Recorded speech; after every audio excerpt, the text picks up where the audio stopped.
क्योंकि ये कुछ लोगों को इससे फायदा क्या है, पहले देखिए, ये इससे कोई भी फायदा नहीं है, किसी भी वोटर को इससे कोई फायदा नहीं होता। और ये इलेक्शन तो नागरिकों का है ना, किसी नागरिक को एग्जिट पोल से क्या फायदा होगा। 3 दिन पहले मुझे क्यों अंदाजा लगाना है, क्यों सट्टा लगाना है, क्यों धांधलेबाजी हुई है या नहीं हुई है, किसी कुछ भी क्यों अंदाजा लगाना है, कोई फायदा नहीं होता। 3 दिन बाद तो रिजल्ट आ ही जाएगा। तो इसलिए ये पूरी प्रक्रिया जो है धांधलेबाजी को, मैनिपुलेशन को बढ़ावा देने के लिए शुरू की गई है। मैं इसको पूरी तरीके से नकारता हूं, और कोई भी व्यक्ति अगर इसमें धांधलेबाजी और ये करता है तो उसको मेरे ख्याल से बहुत लंबी सजा होनी चाहिए। ये जो एक प्रक्रिया है ये 50 तरीके से मिसयूज हो सकती है। उसका एक सबसे छोटा तरीका मिसयूज का ये है कि एक माहौल बनाया जाता है, जो जैसे अभी इसी चुनाव में देख लें तो 400 पार का एक माहौल बनाया गया। अब पब्लिक मानने को तैयार नहीं है, 400 पार क्या 40 भी पार नहीं होगी। तो पब्लिक की माइंडसेट कैसे तैयार किया जाए, उसमें ये एक जो ये एग्जिट पोल होते हैं उसमें ये एक पब्लिक का कुछ माइंड तैयार करने में, देखो एग्जिट पोल में भी आ गया, तो कुछ लोगों का माइंडसेट धीरे धीरे थोड़ा सा मोल्ड करने के काम आती है, ये झूठ लोगों के जहन में उतारने के काम आता है, और जो दूसरी ऑपोजिशन की पॉलिटिकल पार्टीज हैं उनका मनोबल गिराने के लिए इसका इस्तेमाल होता है। तीसरी बात यह है, जो रिटर्निंग ऑफिसर्स हैं, जो सारे देश में जो चुनाव आयोग के ऑफिसर्स हैं, उनको भी एक तरीके से मेंटल प्रेशर में लाने का, कि देखो एक सरकार तो बनी हुई है और जीत रही है, तो वो उसके पक्ष में जाने के लिए उनको प्रेरित करने के भी काम आ सकती है। इसीलिए मैं बहुत बड़ा मुखर विरोधी हूँ। ये घपला ही घपला है एग्जिट पोल। एग्जिट पोल कराने वालों के खिलाफ एक्शन होना चाहिए, क्योंकि वो बेकार के पैसे कमाते हैं इसको दिखा के। सर वो तो पहले बता देते, इसमें एरर हो सकता है 2%, 4%, 5%, और वो कह रहे हैं डाटा साइंस का हिस्सा, ये डाटा साइंस है। अगर 2% से ज्यादा गड़बड़ हुई तो जेल जाएंगे, वो 5% से ज्यादा हुई तो जेल जाएंगे। मैं ये कह रहा हूँ, इसको एक चुनाव में किसी आम वोटर को क्या फायदा होता है इससे? कोई फायदा नहीं होता। 3 दिन तक हम लोग, जहां महीनों तक ईवीएम के बाद तो महीनों तक चुनाव चलते हैं ना, पहले तो इतना लंबा नहीं होता था चुनाव, अब ईवीएम के बाद तो महीनों चुनाव चल रहे हैं। तो जहां हम इतने महीने इंतजार कर रहे हैं, वहां 3 दिन और वेट कर लेंगे। तो इसका कोई फायदा नहीं है, इसके नुकसान ही नुकसान है। सट्टा बाजार गर्म होता है इससे, तो सट्टा, हमारे देश की जनता वैसे ही गरीब है, तो ये सिर्फ फ्रॉड है। एग्जिट पोल को देखना भी नहीं चाहिए, सुनना भी नहीं चाहिए, और जो ये एग्जिट पोल करते हैं मेरे खिलाफ हिसाब से तो आज नहीं तो कल इनके खिलाफ कानून बनके इनके खिलाफ सख्त कार्रवाई होनी चाहिए। और 2 से 5% में तो दुनिया लुट जाती है ना इलेक्शन में, तो इलेक्शन तो 1 वोट से जीत हार हो जाती है। तो उसी तरीके से ये एग्जिट पोल भी ये दिखा सकता है, अगर एक ही सीट से सरकार बन भी सकती है। या आपको क्या लगता है, एग्जिट पोल आया है लगभग 400 सीट दे रहा है हर एग्जिट पोल एनडीए गठबंधन को, तो आपको लगता है कि इसके बाद जो काउंटिंग होगी वो प्रभावित होगी? बिल्कुल प्रभावित किया जा सकता है। बिल्कुल ये इसी काम के लिए हो रहा है। और ये भी खबरें आ रही हैं, मुझे नहीं पता कितनी सही हैं या कितनी गलत हैं, क्योंकि एक कांग्रेस के बड़े नेता ने ये कहा है कि अमित शाह साहब रिटर्निंग ऑफिसर्स को फोन कर रहे हैं। मैं कानूनी प्रावधान बता देता हूँ। ये जो रिटर्निंग ऑफिसर्स होते हैं, चुनाव में जितने भी सरकारी अधिकारी होते हैं, इनका अमित शाह साहब से कोई लेना देना नहीं रह जाता, भले ही वो होम मिनिस्टर हैं अभी भी, तो इससे कोई लेना देना ही नहीं रह जाता। ये लोग सब अधिकारी जो हैं डेपुटेशन पे होते हैं इलेक्शन कमीशन के पास, ये उनकी निगरानी में काम कर रहे होते हैं। अगर अमित शाह साहब ये फोन कर रहे हैं तो ये सीधा इलेक्शन को इन्फ्लुएंस कराने की एक तरीके से प्रिजम्पशन ली जा सकती है उनके खिलाफ। वरना एक होम मिनिस्टर को कोई जरूरत नहीं है, जो कि एक पॉलिटिकल पार्टी के मेंबर हैं और जो एक पॉलिटिकल पार्टी के लिए प्रचार करते घूम रहे हैं पूरे देश में अभी तक, 3 दिन पहले तक, कि वो अब सडनली होम मिनिस्टर बनके हर एक रिटर्निंग ऑफिसर को फोन करके उनके हालचाल भी पूछे।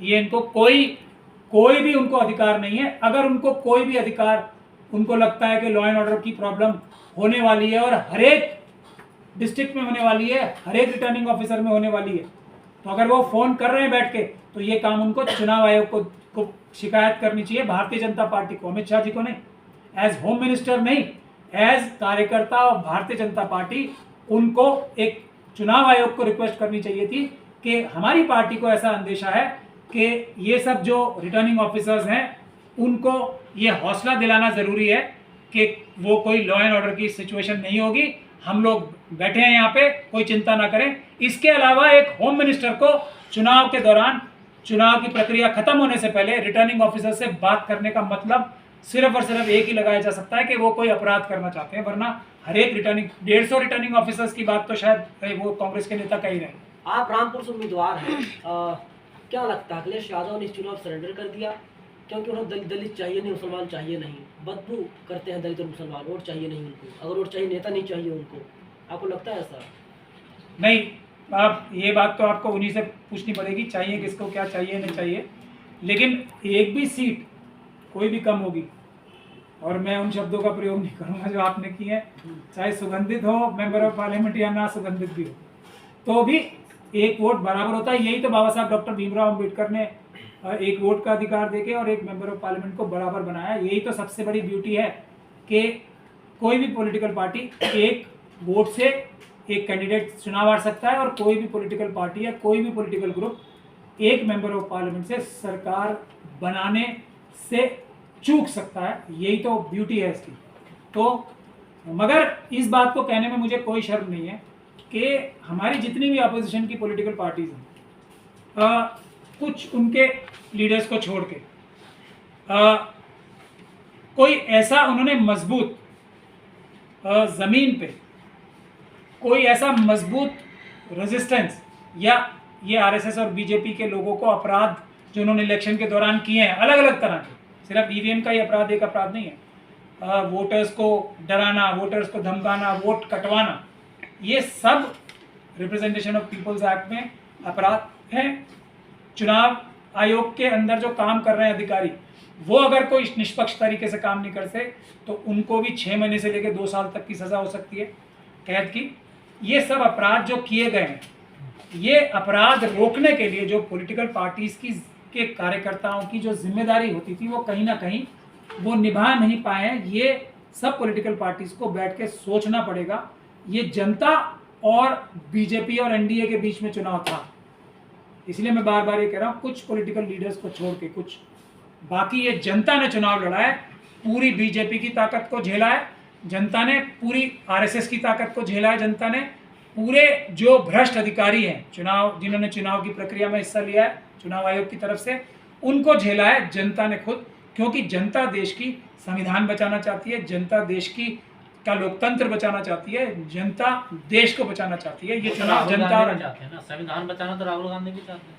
नहीं, मैं कुछ लीडर्स को इसलिए कह रहा हूँ ना छोड़ के, मैं कुछ जो लड़ाई होनी चाहिए थी, इस समय माहौल ऐसा था, अगर पॉलिटिकल पार्टीज के कार्यकर्ता एक्टिव होते तो बीजेपी के एक एक कार्यकर्ता से, आरएसएस के एक एक कार्यकर्ता से गली गली सड़क सड़क सवाल होते कि कहाँ है रोजगार, क्यों चाइना हमारी इतनी हजारों किलोमीटर जगह छीन के ले गया, कहाँ है ये सड़क, और कहाँ है हमारी सुरक्षा, महिलाओं की सुरक्षा कहाँ है, हमारी नौकरियां कहाँ हैं, चुनाव के दौरान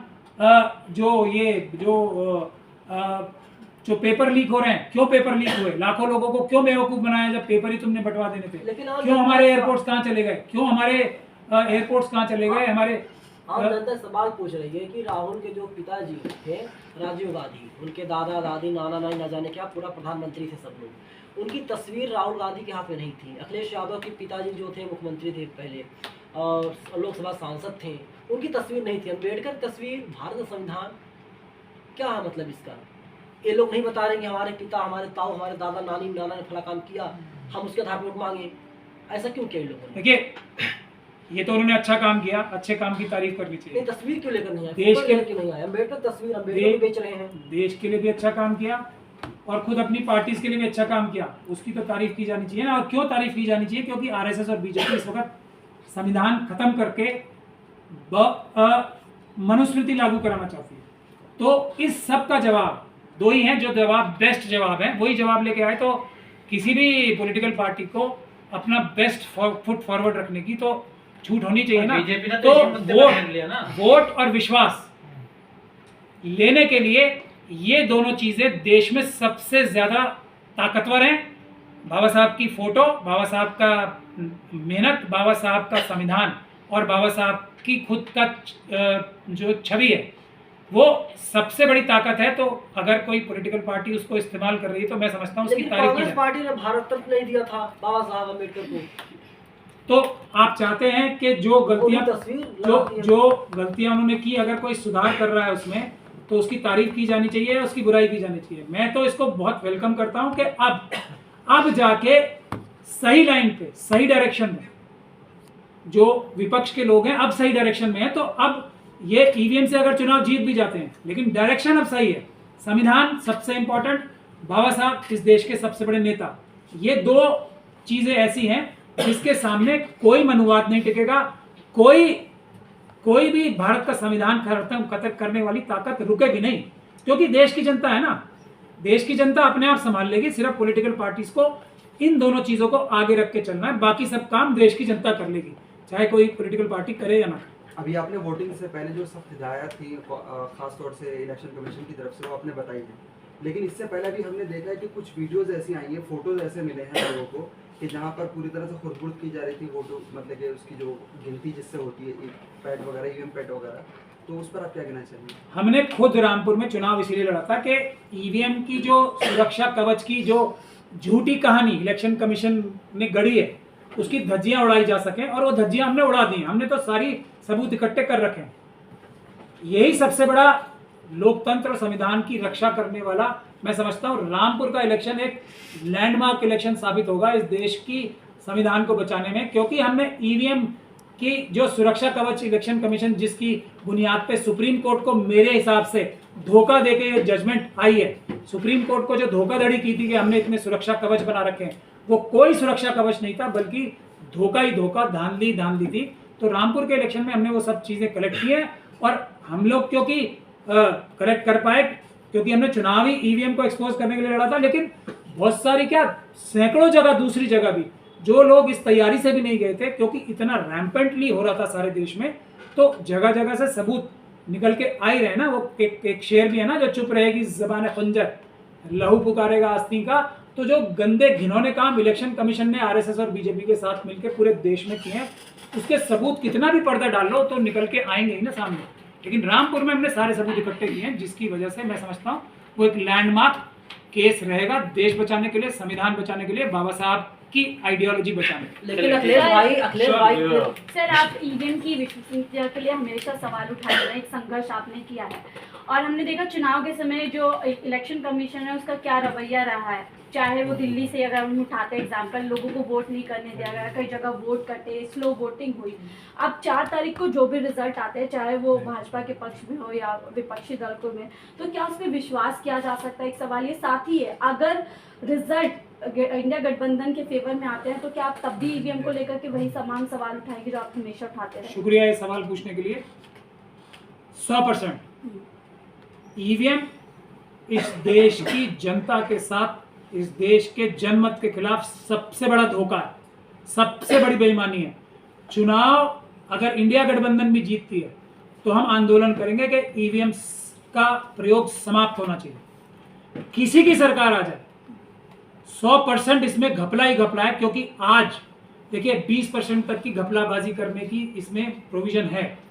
अगर देश की जनता ने अपनी मेहनत से खून पसीना एक करके अगर वो 20% धांधली वाले वोट्स को भी हरा के अगर इंडिया गठबंधन की सरकार बनवाती है तो ये क्रेडिट देश की जनता को जाना चाहिए। लेकिन इसका मतलब ये नहीं है कि इंडिया गठबंधन के हाथ में ये गंदा घिनौना हथियार आ जाए, बिल्कुल नहीं है। ईवीएम से चुनाव नहीं होना चाहिए। और मैं दूसरी बात बता रहा हूँ आपको, आज भी अगर कोई भी चुनाव अनाउंस होगा असेंबली का या पार्लियामेंट का, एक भी चुनाव, तो उसमें कानून ये है, आज ये चुनाव जब हो रहे हैं ईवीएम से, तब भी अगर कोई अगला चुनाव अनाउंस होगा तो उसमें पेपर बैलेट से चुनाव कराने का कानूनी प्रावधान है।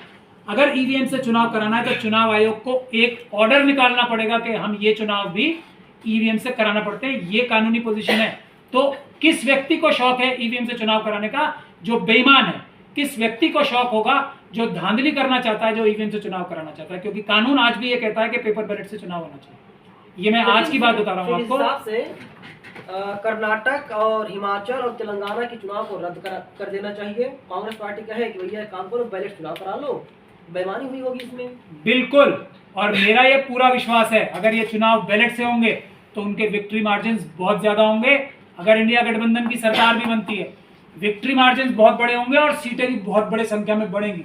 मेरा ये सीधा में, मैं ये कोई इमोशंस में या हल्के में ये बात नहीं कहता हूँ। अगर 40 और 50 से ज़्यादा एक भी सीट आती है एनडीए की, नहीं सॉरी बीजेपी की, तो उसमें चुनाव में गड़बड़ी हुई है।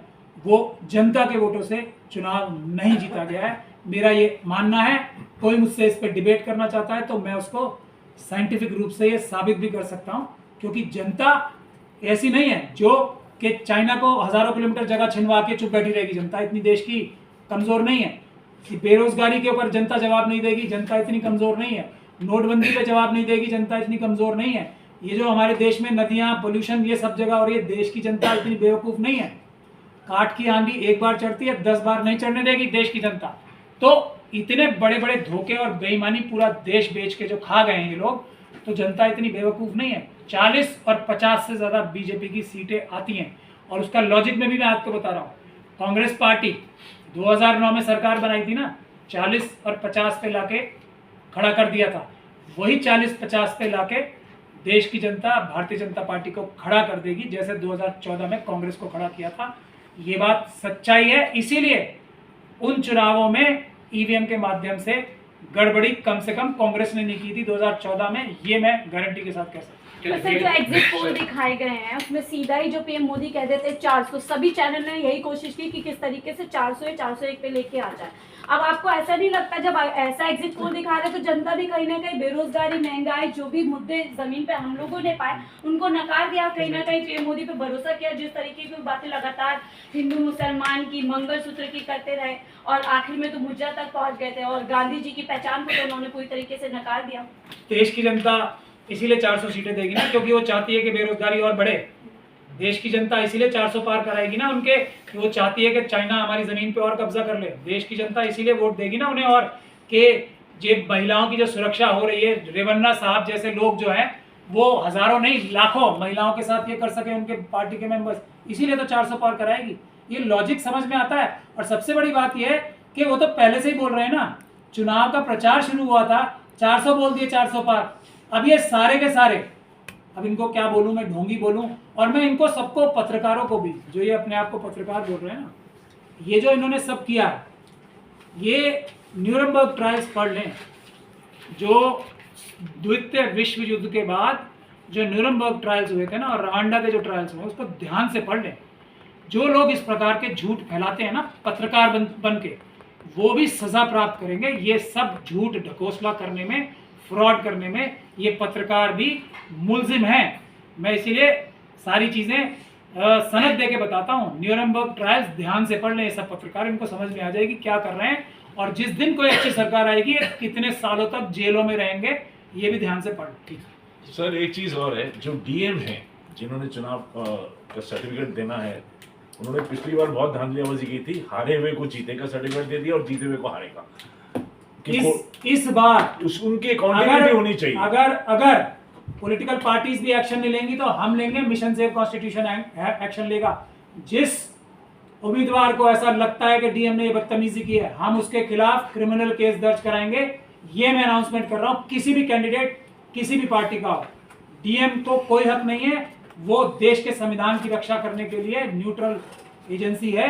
अगर वो ये करेगा तो बहुत बड़ा अपराध है, इस कानून के तहत भी और इसके अलावा आईपीसी की धाराओं के तहत।